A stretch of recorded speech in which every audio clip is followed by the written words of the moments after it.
Hello rugby fans, welcome to the Rugby Wire. I'm your host, Brian Matamba. Today we're at Harare Sports Club. We're joined by Harare Sports Club legend and Sables vice captain, Kudzai Mashawi. We're at Harare Sports Club. What does this ground mean to you? It means a lot to me.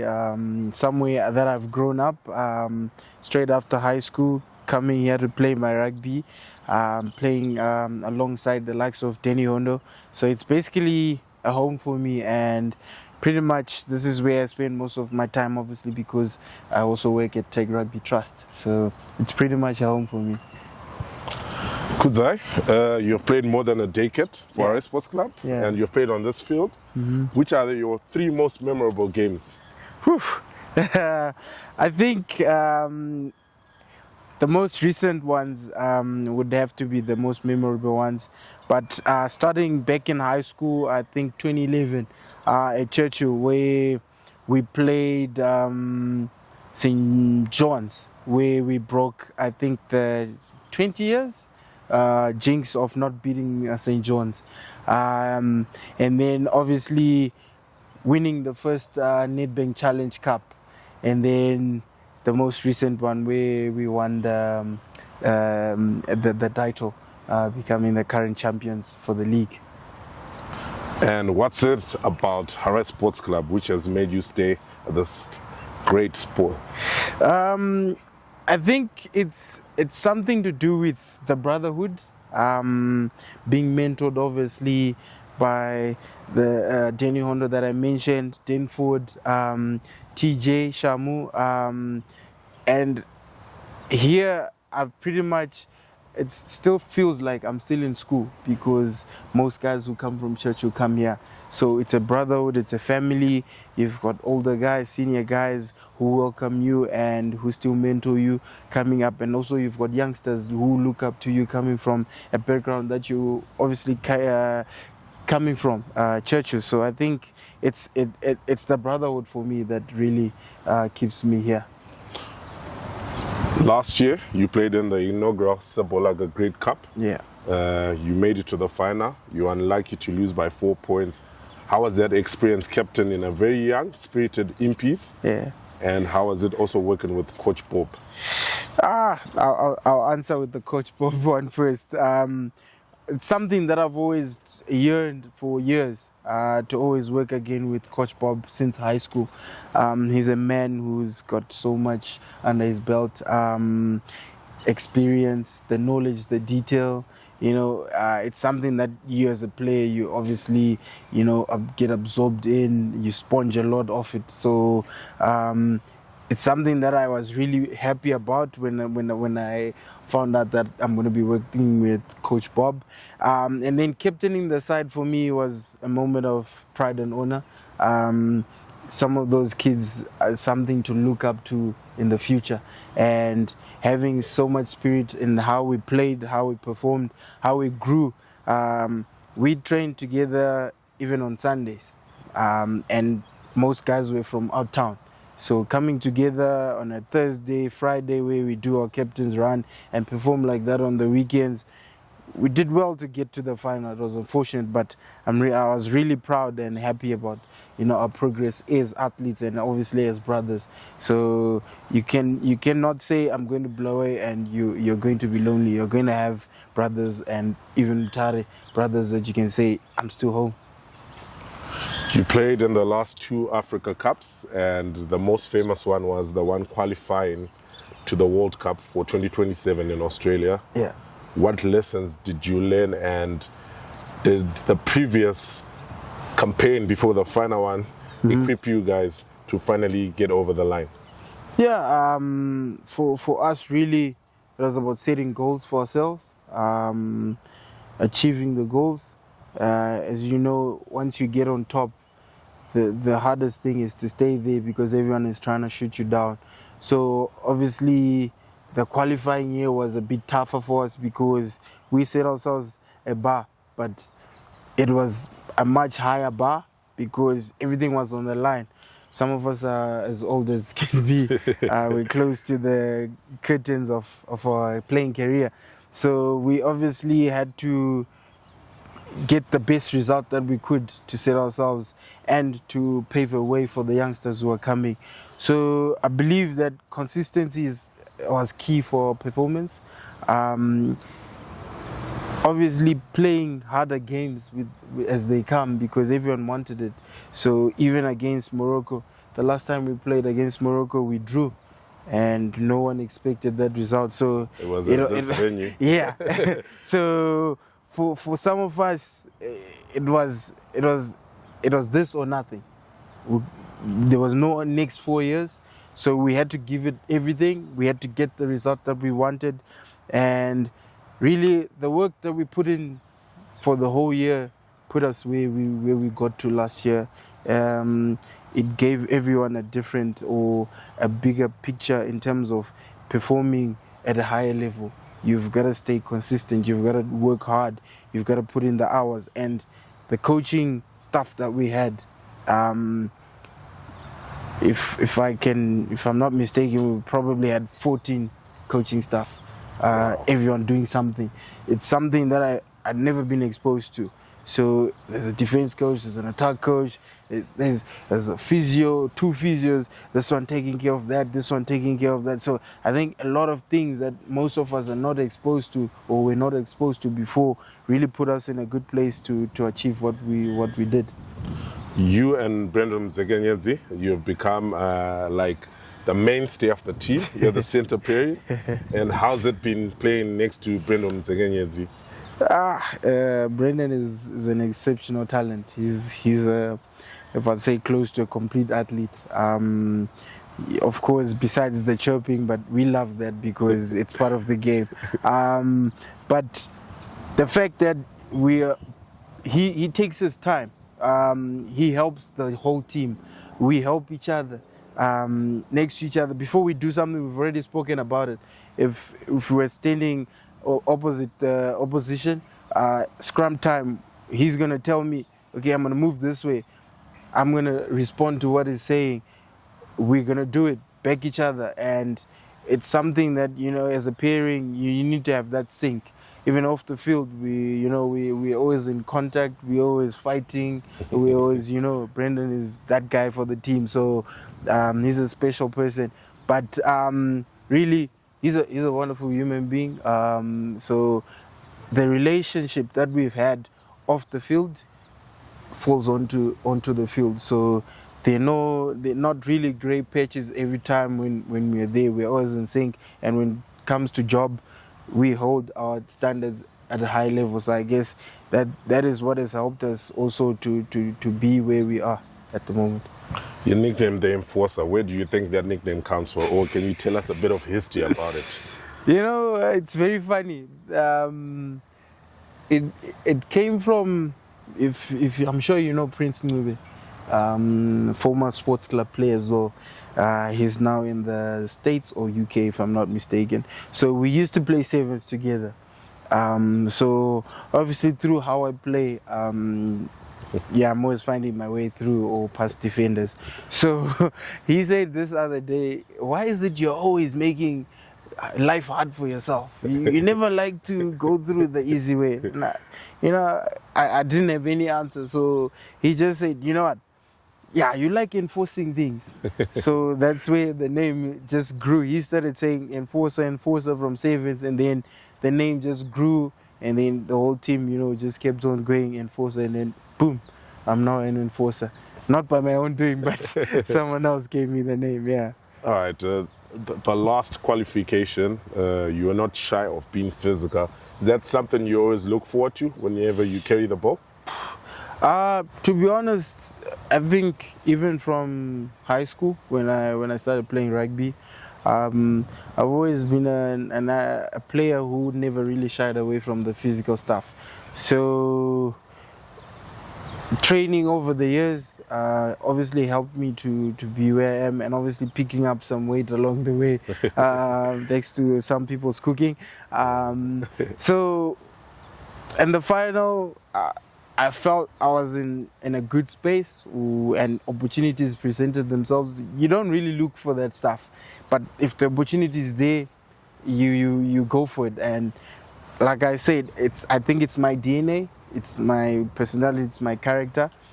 So I don't see myself really playing any other way other than, I'm not really going to shy away from the physical confrontation. If I can take it, then I should be able to give it. So it's always the flip side of the coin.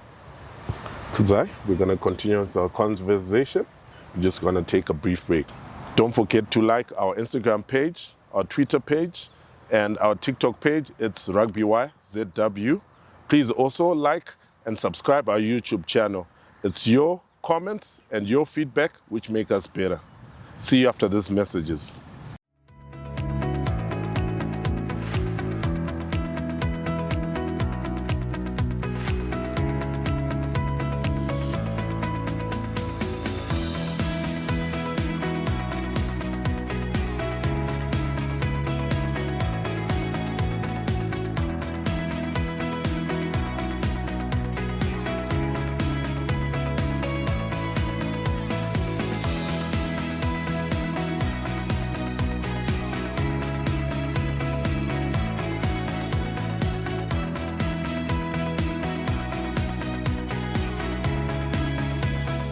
Hello rugby fans, you're still tuned into the Rugby Wire. We're still with Kudzai Mashawi at Harare Sports Club, a sports club legend and a great of the game. And he's nicknamed the Enforcer, and most of them also know him as Sekuru Gudo. Kudzai Mashawi, Yeah. Let's talk about the 10th semi-final. You played against Kenya, you were trailing at the break. What did you say in the changing room as boys, or what did the coach say to you when you went to halftime trailing? Yeah, that was one, almost a heartbreaker. But I think when we conceded that try just before halftime, the team, to be honest, was not as shaken as probably the story would have said. But when we went into the changing room, we spoke about it. It happens, but we've got a plan. They're not giving us anything that is really going to scare us. What we need to do, get back to a basic plan, put on the throttle, and we finish off the game, we get over the line.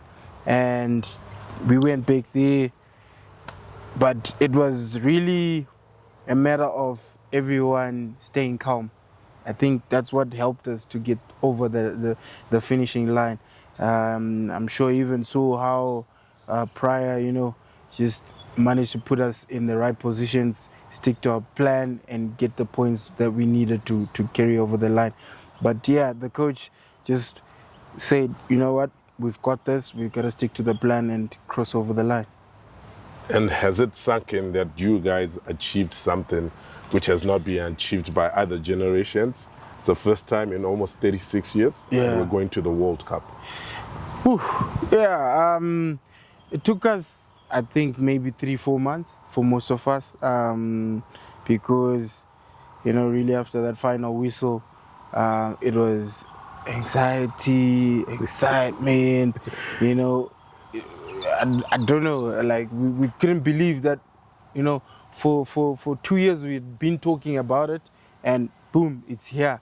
And even after the few months, after coming back, waiting for the next tour, what's going to happen, it was back to, what's the next test. But yeah, we are now into it, and with plans being put in place, the ball's in motion, training has started. The talk is we're working towards the World Cup. And that's when you realize, oh my, I'm going to be competing against some of the world's best athletes in the world, and at a big stage, playing the sport that you love. And for 30 years, it's a feat, and you just got to really absorb and own up to the role that is there and take whatever that is coming your way. The final minutes of that final against Namibia, you had now been substituted, you're now on the bench. Can you take us through the emotions you went through whilst you were sitting on the sideline, you were no longer on the field, the final minutes? Yeah, I think I went off probably, if I'm not mistaken, for the last 15 minutes or so. But if I'm to be honest with myself, I think I watched 5 minutes of that, 15 minutes. It was, especially when Namibia started coming back, when they scored the last few points, and when we considered that penalty and they missed that penalty. Emotions were high. At some point, you stop believing. You give it all up to say, is that the moment that they take it away from us after working so hard? I looked at my teammates. Everyone was anxious. I looked at my teammates on the field. I could see guys are going, but the scoreboard is saying something else. It's a moment away from either we take it or we lose it. And I think you saw even after the final whistle that I had nothing else. I couldn't feel anything else than, please blow the final whistle. This has to end. At least if it ends on our side, I can go home and say what a year it's been. And it was fortunate that, we managed to cross the line. But sheesh, I don't want to feel like that again. So growing up, which rugby players have you always looked up to? To be honest, for someone who started playing rugby in high school after being forced to play rugby, at the, like what Banya would say, at the greatest sporting school in Zimbabwe, Churchill. My hero was always Manunu, the center. I always looked up to him to say, for me, he was complete. He was a physical, fast player, skillful player. And because when I started watching him, he was already at his peak of his career and he was already a senior player. So the things he did and, obviously reading and looking at cultures, you would always see them, being in the front speaking. So for me, he was always that player. And then over the years, I picked up some interest in Semira Dradra, obviously from sevens and 15s, being a player who has transitioned from sevens and 15s, not seeing any difference doing what he does. But yeah, those are my favorite players. You mentioned about Churchill, and you played for the famous Churchill Bulldogs. Yeah. How was it playing for the Bulldogs and being coached by Jeff Madaki? Yeah, that man put us through a lot of runs in high school, but I think it was a phase that really strengthened some of us mentally. I remember playing my first senior game for first team after getting injured or getting a knock at Alan Wilson just before Kotko. The first game was against St. George's. I had a swollen hand like this, but I just said, let me tie it up, I'll be fine, coach. And he backed me and said, yeah, if you feel fine, let's go for it, and you're not going to give up. But yeah, I think being raised at Churchill really is a big part of who I am and what I am and how I play now. That mental toughness, being able to go through certain things and not giving up, fighting till the last whistle. You take your losses, you go back and you fight again. And even when no one gives a chance, keep fighting, make your own luck as you go. And I think that's a big part of what has come from Churchill. Yeah. You played sevens rugby before, and you are now retired. You captained the Cheetahs.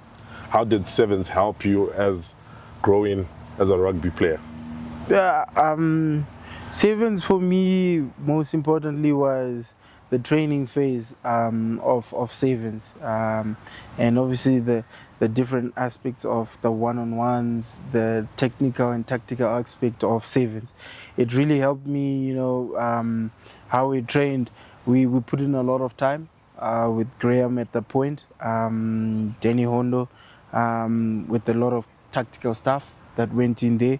But really it was the one-on-ones that helped me to be able to beat defenders and not giving up after the first carry. So the experience that came from, obviously the traveling was fun, but you're playing against top athletes who train year in for sevens, so your body really gets involved, gets really zoned in, your mind is in there, and the confidence just came from Sables for me, and I think it has helped me to up to this stage, when sometimes you don't close your eyes but you open your eyes and you just go. You're involved with a bit of coaching. You're part of the FS Raiders technical team, and you're also involved with Tech Rugby. Is that part of you giving back to the game? Yes, a big part of it, yes. As you know, my daughter plays rugby as well, so that's a bit of, the most part of, actually the biggest part of my motivation to give back with the coaching. But with Tag Rugby, really it started off in 2017. So what I do at Tag Rugby is a bit special for me. I work with people living with special needs. So when I got introduced to Tag by TJ Shamu, working with people living with disabilities and special needs, it really touched me because, I've never been someone exposed to such kind of, and getting involved in that, it really, taught me in a big way, or shaped me in a big way of how I am as a human being. So yes, it is a big part of giving back. As you know, girls rugby developing day by day, and also opportunities coming through, providing a platform for people living with special needs.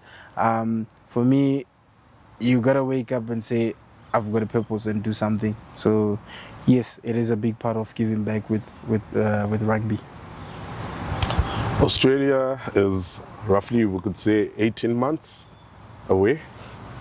What will it mean you to be on that plane eventually and play against England, Tonga, and Wales? That's a tough one, eh? But what does it mean for Mashawi? It really is 30 years of Zimbabwe not being present on a world stage. Any athlete in the world wants to perform against the best in the world, to test yourself, to see where you are. But for me, it's going to be a matter of showing the world what Zimbabwe is about in terms of rugby. We have not gotten a light for the past, as we can say, but this is going to be an opportunity to pave a way in what we do, how we go out there and perform, to say we should be in a professional era as a nation, joining the rest of the world in taking the game to the next level.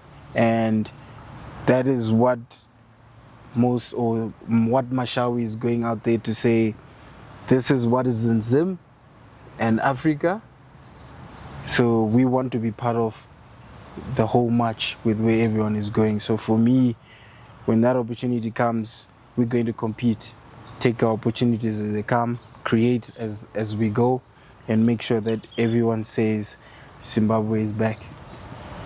All right, Mashawi, we're going to continue our conversation as we dig deep and people get to know the enforcer. Rugby fans, we're going to take a brief break. Don't forget to like our Facebook page, our Twitter page, which is now X, our TikTok page, Rugby Wire ZW. And don't forget to subscribe our YouTube channel. We'll see you the other side of this break.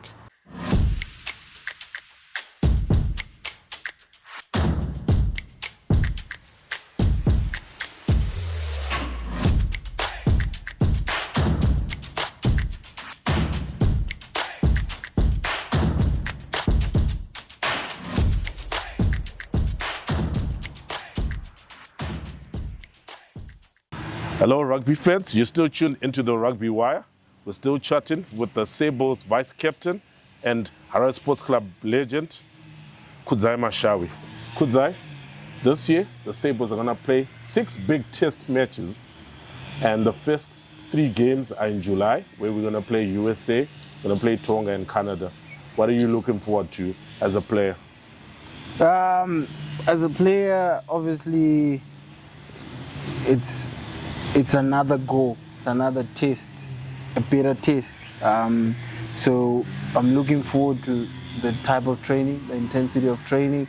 The games themselves are obviously a taste to what's going to come for 2027.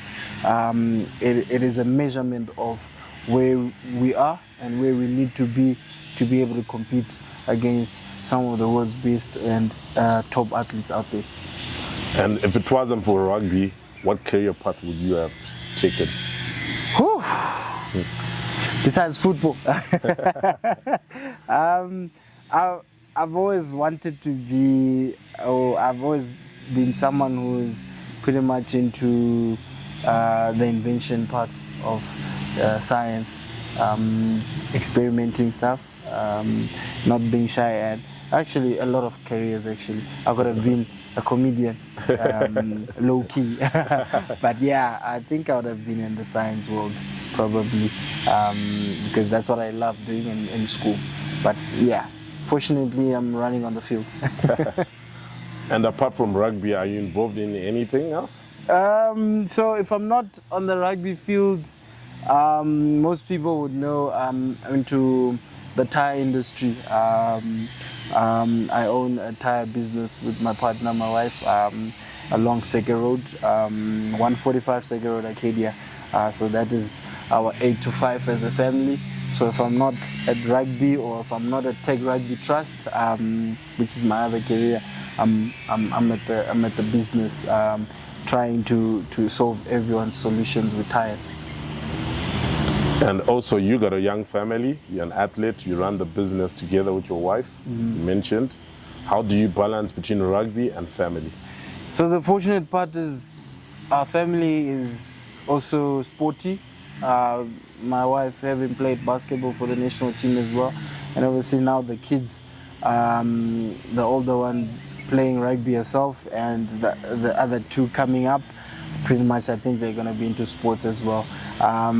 So I'm fortunate because my family supports the sports. So the family business or the business side, when I'm not there, it's still in good hands. So I can always pursue everything else other than the business. Being able to be here, working for the Tech Rugby Trust, being fortunate enough, they allow me to also have time off so that I can pursue my training. I can go elsewhere to do rugby stuff outside working hours, which is a big part of my day-to-day.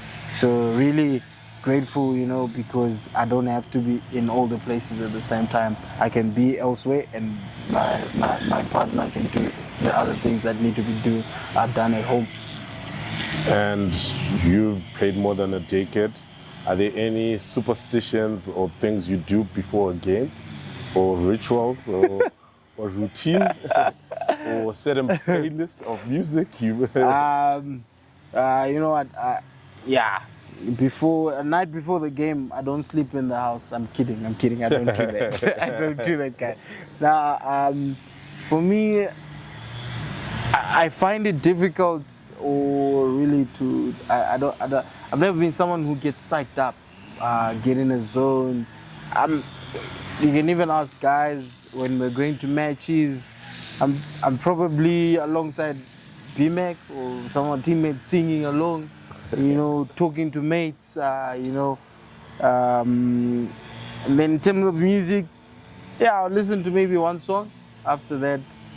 But really, I always feel like before a game, I should be as free as I can be of any thought. So I believe psyching up makes me think a lot, like I still need to pay my bills, and I don't want to do that. So I'd rather, be in a free state and, absorb the moment as it comes. And when I step on the field, I'm only focused on one thing. You briefly hung up your boots. What had led to that decision, and what led to the decision coming back? So we talk about the hanging of boots. So really, it was a personal reason. So as some might know, I think if you follow my son's age, he came pretty much in that period. So I felt like I also needed to be home so that I can watch my son grow up through his first stage of life.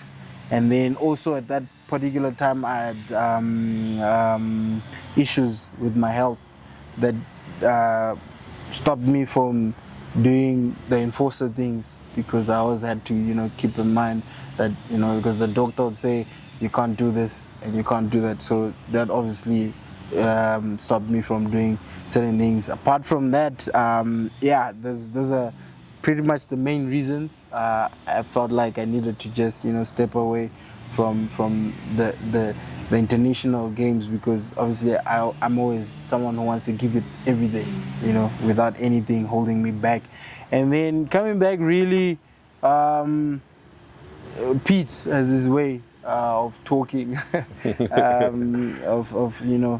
he even when I'd hung the boots, he stayed in contact, kept on chatting. If you realize, even after a year after hanging the boots, he slowly brought me back into playing against the under-20s, and then eventually we had the conversation to say, okay, this is the plan, we want to achieve this. And I felt like, okay, my boy is running around, I'm healthy again, family, what are we doing? Family said, you were happier, I'm not saying that I'm not a happy man at all, but the talent needs to be given out there, so go back, see where it goes, and boom, this is where we are.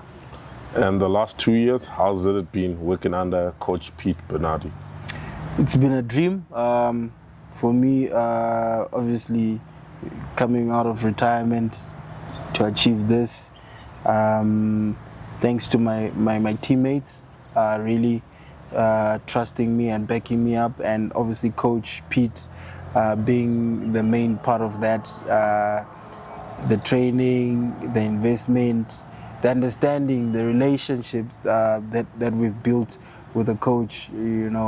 It's something that as an athlete you don't get it everywhere, but if it's there and it's a two-way thing, for me it's really helped me to achieve what we've achieved in the 2 years, and I look forward to obviously helping the team, the youngsters, achieve also what they need to achieve, the goals they set themselves, and me just being a Mashawi that can be thrown wherever and do what I can do to help the team. I think that's all I can say.